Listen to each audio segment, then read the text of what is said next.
Selamat datang di Wallman, channel yang membahas tentang kisah, kasus dan misteri di dunia.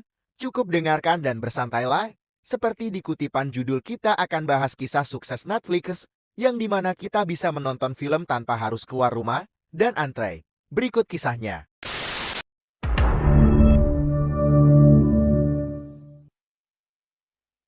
Dibangun oleh Reed Hastings yang memulai bisnisnya dari gerai rental DVD. Mengutip Forbes, Hastings kini ada di nomor 504 orang terkaya di dunia dengan harta senilai 3,9 miliar dolar Amerika atau setara 55 triliun rupiah. Saat ini, Netflix memiliki 139 juta pelanggan di seluruh dunia yang menikmati tontonan film, drama, dan konten original. Namun, sebelum meraih kesuksesan tersebut, Hastings membangun bisnisnya ini dengan jatuh bangun berkali-kali.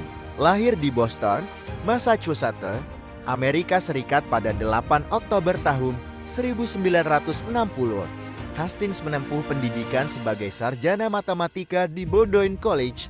Jiwanya memang petualang. Saat kuliah, ia mengelola klub untuk mahasiswa yang hobi memanjat gunung dan bermain kano. Begitu lulus, ia menyempatkan diri menjadi sukarelawan di Peace Corps untuk mengajar matematika di SMA di Swaziland.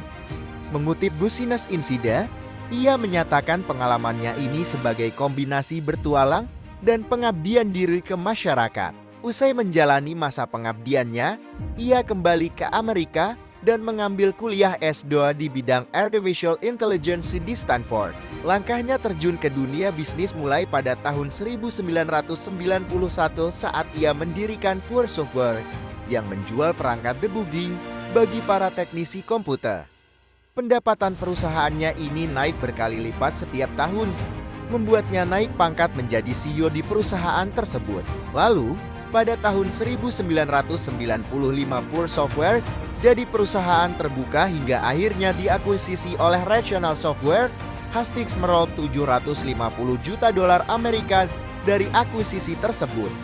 Uang yang ia petik dari keberhasilannya itu dijadikan modal mendirikan Netflix pada tahun 1997.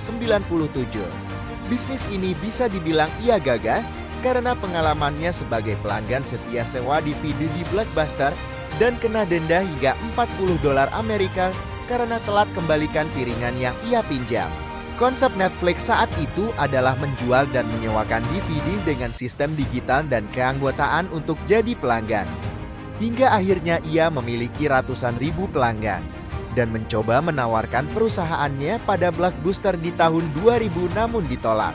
5 tahun kemudian, Netflix justru tumbuh makin besar dengan 4,5 juta pelanggan. Mulai tahun 2007, mereka membuat Netflix menjadi layanan streaming berbasis online dan memiliki 16 juta pelanggan di tahun 2010. Jalan Netflix meraup jutaan pelanggan bukan tanpa keringat. Perusahaan ini menjadi perusahaan terbuka pada tahun 2002 dan sahamnya bisa dibilang naik turun selama itu.